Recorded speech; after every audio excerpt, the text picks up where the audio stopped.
다윗성으로 하나님의 궤를, 하나님의 법궤를 옮겨오고자 했던 다윗의 1차 목표는 우리가 지난주에 살펴본 대로 수포로 돌아가고 말았습니다. 그는 처음에는 순수한 마음이 아닌, 지난주에 말씀드린 대로 순수한 마음이 아닌 어떻게 하면 자기의 권력을 더 쌓고 사람들 앞에서 자기가 더 훌륭하게 보일까 하는 목적을 두고 첫 번째 법궤 대작전을 펼쳤었다고 말씀을 드렸습니다. 그러나 하나님께서는 그가 잘못했다는 것을 보여주시기 위해서 그러니까 법궤가 넘어지려 하는 것을 막았던, 손으로 잡았던 웃사를 죽게 하심으로 하나님께서는 다윗이 잘못 생각하고 잘못 행동하고 있다는 것을 보여주셨다 말씀했습니다. 그래서 다윗은 그것으로 인하여 처음에는 화를 내고 그것으로 인하여서 너무나 심중에 불편하게 여겼지만 그러는 중에도 다윗은 하나님이 하나님이심을 깨닫는 은혜를 입었다고 말씀을 드렸습니다. 자, 그런데 지난주에 말씀드린 대로 그가 하나님이 하나님이심을 다시 한번 깨닫게 된 것을 무엇을 통하여 볼 수 있느냐? 지난주 말씀으로 하면 나중에 시간이 흘러 우리아의 아내 바스바를 범하고 난 이후에 나단 선지자를 통하여 그것이 죄인 것을 밝혀낼 때에 하나님 앞에서 그가 즉시 회개해야겠다는 것을 보고 알았다 말씀을 드렸는데 그것은 시간이 좀 멀지 않습니까? 그렇다면 당장 지금 상황에서 다윗이 웃사의 사건을 통하여서 어떻게 하나님이 하나님이신 줄을 깨달았는지 알 수 있느냐? 오늘 본문을 보면 알 수 있습니다. 두 번째로 다윗이 법궤를 운반하기 위하여 법궤 운반 대작전 두 번째 작전을 실시합니다. 먼저 법궤가 머물러 있었던 오베데돔의 집안에 하나님의 복이 가득하였다는 소식을 다윗이 전해 듣게 됩니다. 먼저 여러분, 오베데돔의 집이 복을 받은 이유, 이것을 바라보시면서 우리가 또한 하나님 앞에서 어떻게 하면 하나님의 복을 받을 수 있는지 깨닫고 또한 본받아야 될 점이 있습니다.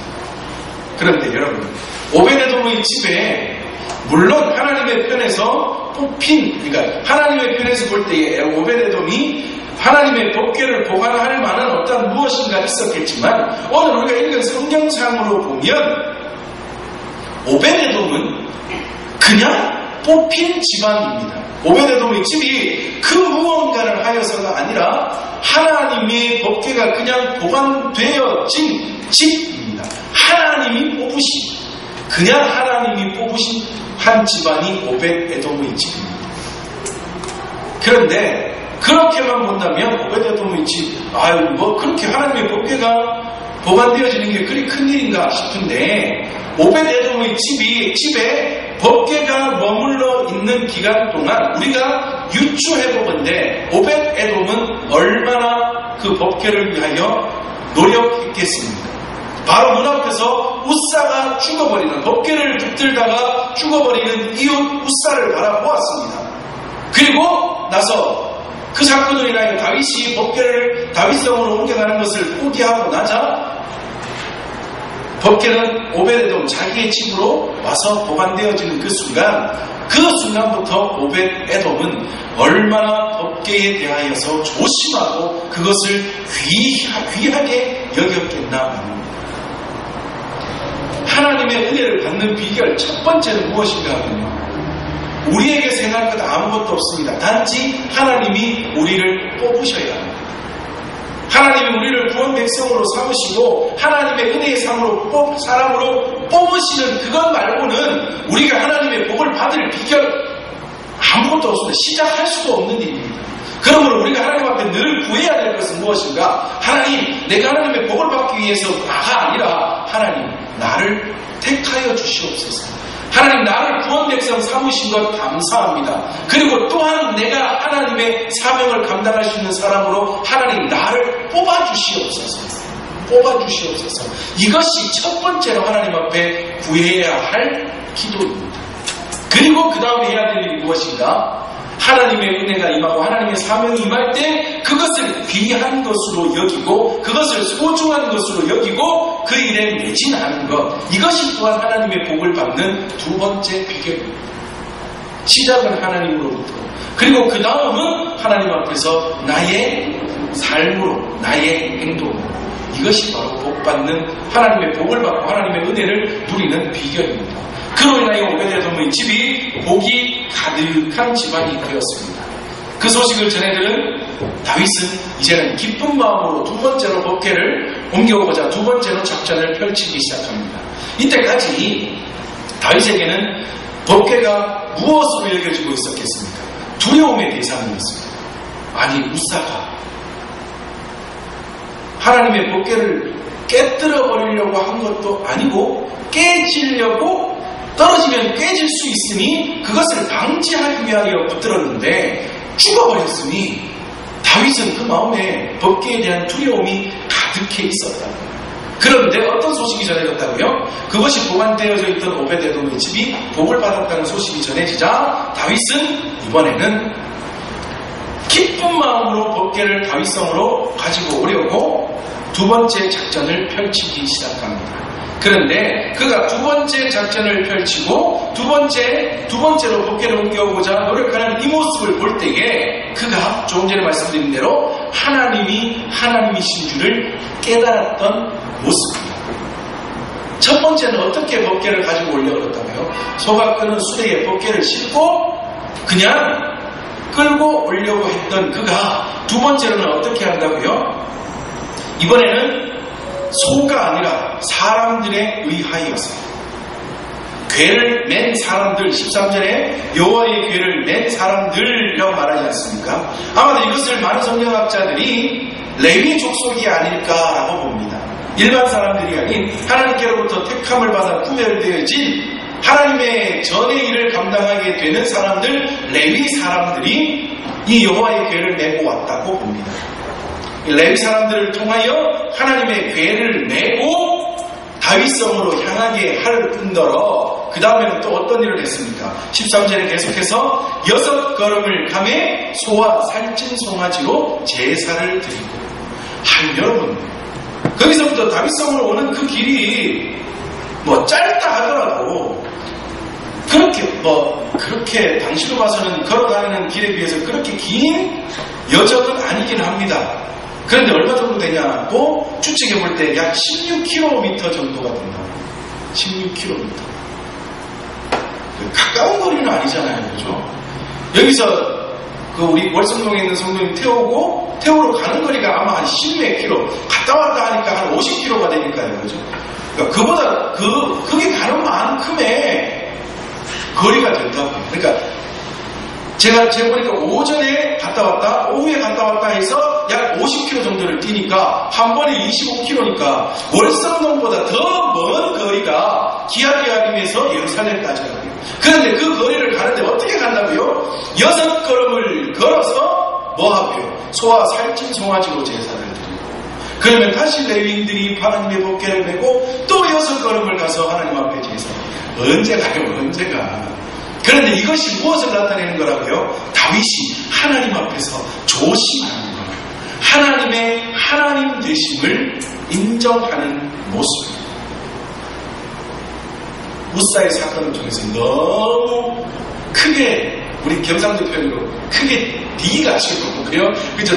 크게 되어가지고 하나님이 정말 두려우시고 거룩하신 분이고 우리의 하나님, 정말 위대하신 하나님임을 다윗이 절실하게 깨닫고 나자 그 먼 거리를 레위인들을 통하여 6걸음을 걷고 다시 그 앞에서 하나님 앞에 예배하고 또 6걸음을 걷고 그 앞에서 하나님 앞에 예배하는, 정말 조심하며 하나님을 높이는 모습으로 하나님의 법궤를 다윗성으로 옮겨오기 시작합니다.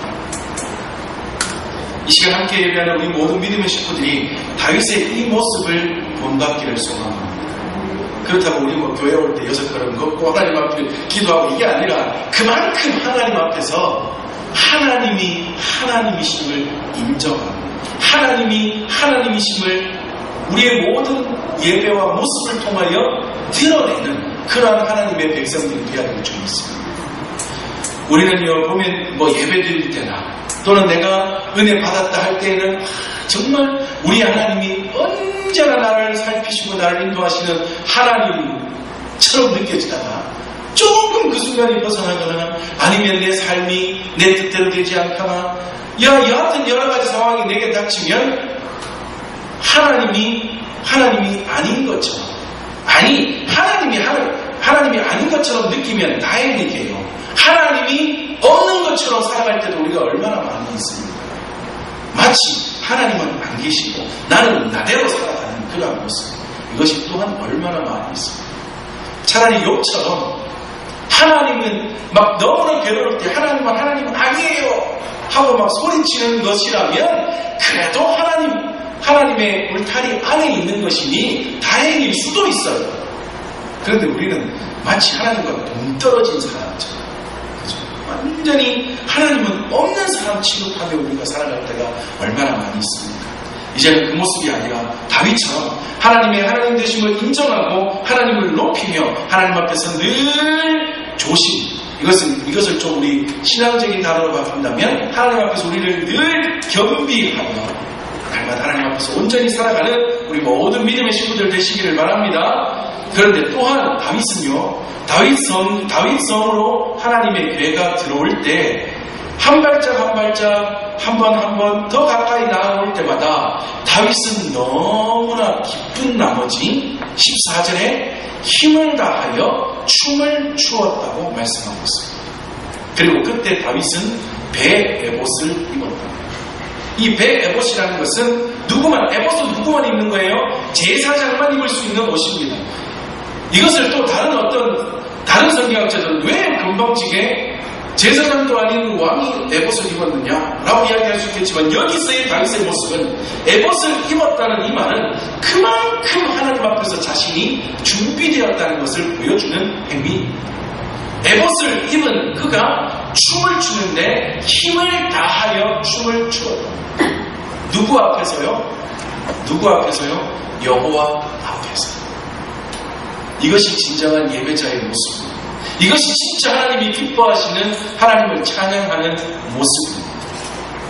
힘을 다하여 춤을 추는. 우리가 다윗 이 장면을 우리가 말씀을 들을 때 그런 설명들을 많이 들었어요. 다윗이 춤을 추다가 옷이 벗겨졌다. 근데 실제적으로 다윗이 성경상에 실제적으로 옷이 벗겨졌다는 이야기는 그 구절들은 나오지 않습니다. 그런데 무엇을 통하여 알 수 있느냐? 나중에 미갈이 뭐라 그래요?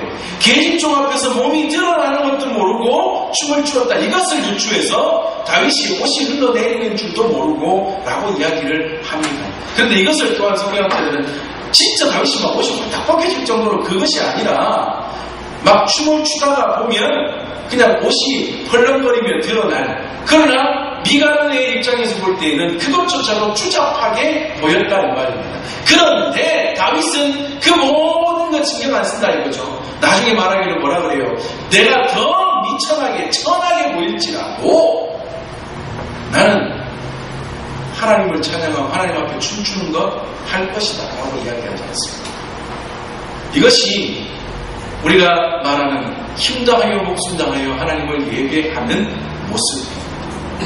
우리가 하나님을 예배할 때에, 하나님을 찬양할 때에 이러한 모습으로 하나님 앞에 나아가야 될 줄 믿습니다. 정말 온 힘 다하여, 제가 가끔씩 말씀드리지 않습니까? 예배드리다가 또는 찬양 열심히 하다가 갑자기 숨을 막혀서 하고 그 자리에서 죽으면 뭔지 아십니까? 순교입니다. 순교. 그러면 진짜 우리나라의 그 역사의 길이 남을 거예요. 교회 역사의 길이 남을 거예요. 야, 찬양하다가 순교한 누구. 그만큼 우리는 하나님을 예배하고 하나님을 찬양하고 살아야 될 줄 믿습니다. 그렇게 다윗은 너무나 기뻐서 정말 미갈의 표현대로 몸이 드러나는 줄도 모르고 옷이 흘러내리는 줄도 모르고 다윗은 그렇게 여호와 앞에서 힘을 다하여 춤을 추며 하나님의 괴가 다윗성으로 들어오는 것을 기뻐했습니다.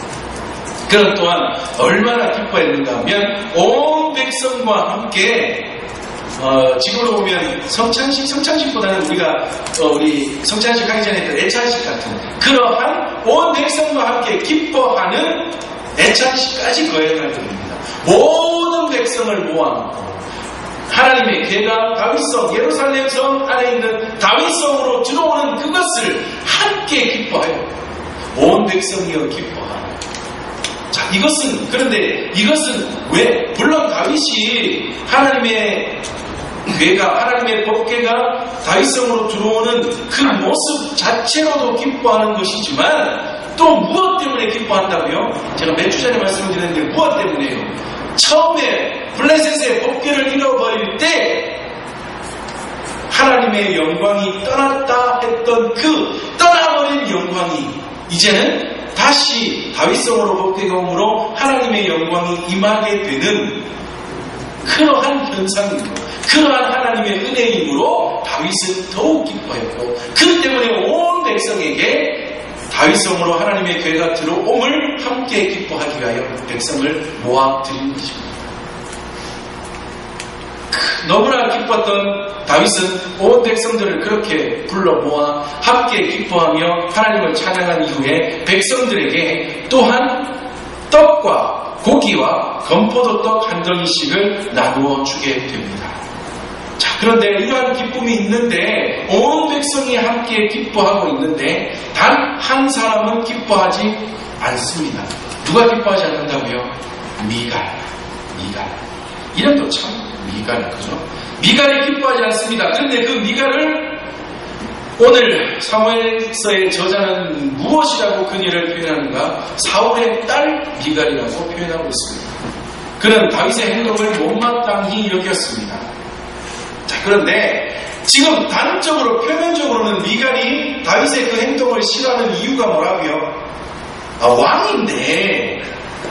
왕인데 왕이 저렇게도 채통 없게 지금 백성들이 다 보고 있는데 그 앞에서 막 좋다고 힘을 다해서 발짝발짝 뛰니까 막 옷이 막 들려서 온 몸이 드러나는 줄도 모르고 또 어떻게 보면 옷이 흘러내리는 것 같기도 하고 아니 그런 지경에 이르기까지 왕이라는 사람이 발짝발짝 뛰면서 좋아하니까 미갈은 꼴 보기가 싫었던 거예요.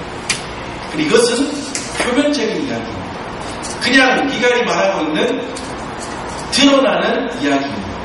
실제로 미갈이 다윗의 그 모습을 싫어했던 이유는 무엇인가 하면 사무엘 하가 시작되면서 계속해서 어떤 말씀이 나왔어요? 사울의 집은 점점 몰락하여 가고 다윗의 집안은 점점 강성하여 가니라. 이것이 완전하게 이루어지는 장면 아닙니까? 완전하게 이루어지는 장면 아닙니까? 따라서 미갈은 다윗의 아내이기는 하지만 그의 아버지는 사울 왕이었고 그의 오라비 이스보셋은 2대 왕이었는데 이제는 그 모든 사람들의 업적이나 모든 왕으로서의 권력 이런 게 다 없어져 버리는 순간이 아닙니다. 그러니까 자기 집안이 망했다 이겁니다. 자기 집안은 끝! 남편이지만 다윗의 집안은 이제 더욱더 가만해지는 이 모습을 바라보며 미갈이 싫어했던 거예요. 다윗은 미갈을 너무나 아꼈지 않습니까? 다윗은 미갈을 얼마나 아꼈느냐? 처음에 사울이 다윗의 마음을 사기 위하여 미갈을 아내로 주고 그런데 어떠한 사건인지 나중에 저기 이스보셋과 함께 하여튼 사건이 일어날 때에 뭐예요? 그때는 미갈이 어디로 가 있었어요? 다른 남편의 아내가 되어 있지 않습니까? 그 다른 남편의 아내가 되었던 것을 다윗은 다시 찾아올 정도로 다시 자기의 아내로 맞이하고 싶어 데리고 올 정도로 다윗은 미갈을 너무나 좋아했었다. 너무나 소중한 존재였다. 물론 이것도 다윗의 마음에 좀 깔려있는 것이 실적으로 깔려있는 어떤 그런 모습은 있습니다. 무언가 하면 미갈로 하여금 다윗이 사울 집안에서 인정을 받지 않았습니다. 그러니까 사울로 보면 장군 다윗이 더 마음이 쓰이겠어요? 아니면 사위이며 장군인 다윗이 더 마음이 쓰이겠습니까? 그게 당연한 건 아닙니까? 이때도 아마 팔을 안으로 굽는 게 있었을 거예요. 그래서 장군인 다윗보다 사위이자 장군인 다윗이 더 마음이 쓰였을 거예요. 그러므로 다윗은 미갈이 아내라는 것이 사울의 집안과 왕궁과 그의 모든 일에 가까이 갈 수 있는 유일한 방법이었다고요. 미갈이 자기의 아내가. 그래서 미갈을 더 소중히 여긴 것도 있고 다시금 찾아오려고 했던 그 마음속에도 아마도 자기가 왕으로 있었던 남유다를 제외한 나머지 11지파 이스라엘의 사람들에게는 여전히 우리의 왕은 사울 또는 이스보셋이라는 생각이 있는 그것을 조금은 무마하기 위하여 미갈을 찾아오려고 했었던 마음도 있기는 했을 거라고요. 그것이 깔려 있기는 하지만 그럼에도 불구하고 다윗은 미갈을 굉장히 소중히 여겼었어요.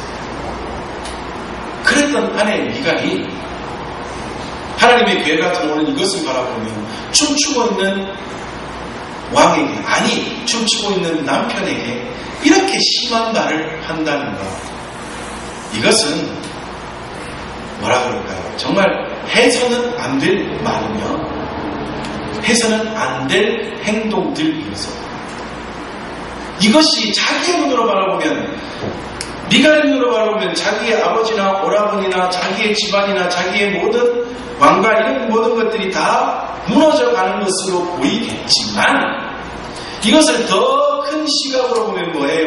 하나님의 역사가 이루어져 가는 일 아닙니까? 내 눈이 아닌, 내 좁은 시각이 아닌 더 크신 하나님이 일하시는 하나님의 그 모습을 바라볼 수 있는 영적 눈이 우리에게 필요하다는 것을 미갈을 통하여 배울 수가 있습니다. 몰라, 아버지, 오라비, 세워놓았던 모든 업적들이 이제는 다윗으로 인하여 사람들한테 잊혀져 가는구나 하는 그 생각을 하면 딸로서, 동생으로서 마음 아픈 것은 사실이겠으나 자기도 현재는 하나님의 백성 속에 속한, 하나님의 민족 속에 속한 백성이므로 그 눈으로 그 일을 바라보는 것이 아니라 더 크신 하나님의 일하심을 바라볼 수 있어야 함에도 불구하고 미갈은 그것을 바라보지 못합니다. 오직 자기의 눈으로 모든 것들을 바라보므로 다윗을 향하여 그렇게 비난하고 싫어한 것을 볼 수가 있습니다. 더 쉬운 말로 하면 이런 말입니다. 미갈이 다윗에게 당신 꼴이 정말 보기 좋던데요. 나는 왕이 어떻게 행동해야 되는지를 잘 알고 있습니다. 미갈은 당연히 잘 알고 있죠. 아버지도 왕이었고 오라비도 왕이었으므로 왕이 어떻게 채통을 지켜야 하는지를 누구보다 잘 알고 있는 건 맞습니다. 내가 경험해보고 내가 아는 바로는 당신처럼 행동하는 것은 잘못입니다. 분명히 잘못된 처사입니다. 왕의 채통이 깨져버린 일입니다. 당신 꼴 좋대요. 이렇게 미갈이 말합니다. 다윗의 자존심이 완전히 긁혀집니다. 세상에 바가지도 이런 바가지가, 이보다 더 강한 바가지가 없을 정도의 바가지를 다윗에게 끓고 있는 미갈의 모습입니다. 자, 그런데 여기서 참 다윗의 위대한 모습을 우리가 또 발견할 수 있습니다. 이쯤 되면 보통 남편이라면 어떻게 하겠어요? 네 오늘 내한테 한번 죽어봐라. 어디 내한테 이렇게 까불이야. 내가 너의 남편이기도 하지만 나는 이 나라의 왕이니라. 내가 당장 너의 목을 치리라 할 수도 있어요. 그런데 그 앞에서 다윗은 어떻게 얘기하느냐? 야, 내가 아까 힘을 다하여 춤추고 하나님의 괴가 나의 다윗성으로 들어오는 것을 기뻐하였던 것이 내가 뭐 네 보라고 한 일인 줄 아느냐? 아니면 네가 말한 대로 계집종들 앞에서 내가 한 행위인 줄 아느냐? 아니면 백성들 앞에서 내가 잘 보이려고 했던 행동인 줄 아느냐? 그러면서 다윗은 뭐라고 말한 줄 아십니까? 21절에 여호와 앞에서 한 것이니라. 내가 한 것 이거 네 보라고 한 거 아니다. 계집종들 보라고 한 것 아니다. 백성들한테 잘 보이려고 한 것 아니다. 나는 여호와 앞에서 행한 일이다. 이것을요 2번이나 말하지 않습니다. 21절에 여호와 앞에서 한 것이니라 쭉 가다가 마지막에 내가 여호와 앞에서 뛰놀리라. 내가 앞으로 또 이런 일이 나에게 다가온다면, 하나님이 또 다른 은혜를 나에게 주신다면 그때에도 나는 지금처럼 하나님 앞에서 뛰놀 것이다. 다윗은 정말 위대한 다윗은 정말 대단한 신앙의 고백입니다. 미갈이 그렇게 막 다가올 때 보통 사람이면 에라이 그래 네 죽고 내 죽자 할 수 있는데도 다윗은 그 모든 감정을 다 누르며 그 가운데서 나는 이 모든 건 하나님 앞에서 하는 것이다.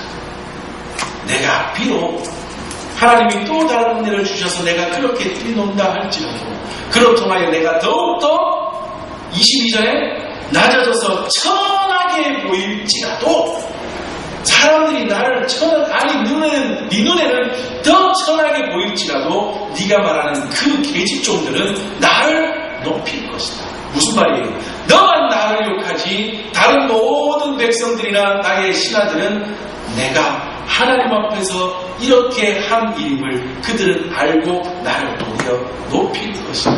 인정해 준다. 그렇게 고백하고 있는 모습입니다. 우리가 다윗의 이 모습을 본받아야 될 줄 믿습니다. 다윗처럼 하나님을 예배하고 하나님을 찬양하고 하나님의 은혜가 내게 임할 때마다 정말 힘다하여 하나님 앞에서 춤추며 뛰놀 수 있는 하나님이 정말 기뻐하시는 참된 예배로 하나님 앞에 나아갈 수 있는 저와 우리 모든 믿음의 식구들 되시기를 바랍니다. 우리 다음 주부터 오후 찬양 드릴 때요. 우리 지금 한두 달 만에 오랜만에 일어서서 찬양하지 않았습니다. 제가 저번에 없을 때 한번 막 춤추고 찬양했다고 그때처럼 다음 주부터 찬양하며 예배 드릴 때는 정말 더 기쁜 모습으로 하나님을 찬양하고 또한 예배 가운데도 온 힘 다하여 하나님께로 나아갈 수 있는 우리 모든 믿음의 식구들 되시기를 바랍니다. 그렇게 하면 미갈이 아무리 욕을 해도 하나님은 어떻게 하신다고요? 하나님은 다윗이 미갈로 통하여 받았던 모든 수모를 다 갚아주십니다. 23절에 그러므로 사울의 딸 미갈이 죽는 날까지 그에게 자식이 없으리라. 물론 성경학자들이 이것이 다윗이 미갈의 침실에 가지 않아 아이를 못 낳았느냐 아니면 하나님께서 미갈의 태를 닫으셨느냐 이것도 의견이 분분하지만 둘 다 보는 게 더 안 낫겠습니까? 하나님도 그의 태를 닫으시고 다윗도 이제는 미갈을 아내로 인정하지 않아. 다윗도 미갈을 향하여 그 당하였던 수모를 갚을 뿐 아니라 하나님이 그 수모를 다 갚아주셨다. 이 말은 무슨 말이에요? 하나님은 하나님의 백성들 하나님 앞에서 온전히 예배하고 온전히 찬양하고 하나님 앞에서 온전히 살아가기만 하면 그 외의 일들은 하나님이 다 책임지십니다. 다 책임지십니다. 우리는 하나님만 보고 살아가는 겁니다. 우리는 하나님만 보고 하나님 주신 사명만 바라보고 살아가면 그 나머지 모든 일은 하나님께서 다 책임지시고 이루어주실 줄 믿습니다. 다윗이 오늘 행하였던 이 모습 바라보며 또한 하나님을 향한 다윗의 이 믿음을 바라보며 우리도 날마다 본받아 다윗처럼 하나님 앞에서 살아 하나님의 기쁨이 되고 또한 하나님 주시는 그 은혜와 승리를 누리며 살아가는 저와 우리 모든 믿음의 식구들 되시기를 주님의 이름으로 축복합니다. 아멘. 이 시간 함께 기도합시다. 하나님 다윗처럼 살기를 소망합니다. 다윗이 하나님의 교회가 다윗성으로 들어올 때 정말 힘다